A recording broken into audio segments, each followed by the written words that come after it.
Today, let's talk about another one of the seven sisters of Italian football, Fiorentina from Florence. They've been around since 1926, although they were refounded in 2002 after a bankruptcy. Even so, they've spent the majority of their time in Serie A. They're nicknamed La Viola for their very striking and long-term use of purple on their kits. They have won 2 Scudetti, one each in the 50s and 60s, and tacked on 6 Coppas Italia.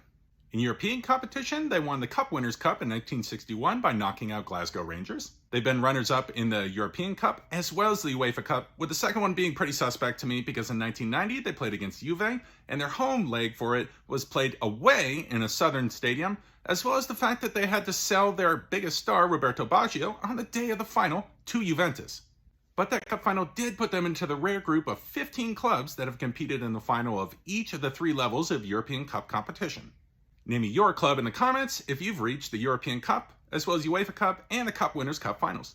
Like Roma shortly after them, they were the merger of 2 Florentine clubs with an eye on competing with northern Italian clubs that were dominant at the time. That time period also coincided with the return of interest to the historical version of football in Florence, known as Calcio Storico, and I'll have you look that up if you're interested in a sport that is about 5 times more brutal than rugby. So who do you need to know from their past?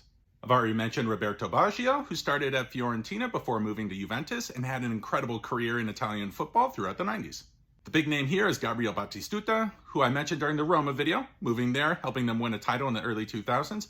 But at La Viola, he helped them with an incredible amount of goals, over 200 games, and earned his nickname Batigol with long-range goals and very special strikes from volleys. Finally, I'd like to pay my respects to Davide Astori, a defender for La Viola who passed away from a heart attack the night before a match against Udinese in 2018.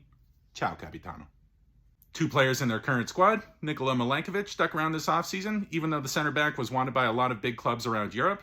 And second, they've brought in Jonathan Akone during this season. He has yet to really state his intention as their main forward. He needs to add a couple more goal contributions. So this is your video on La Viola, Fiorentina of Italy.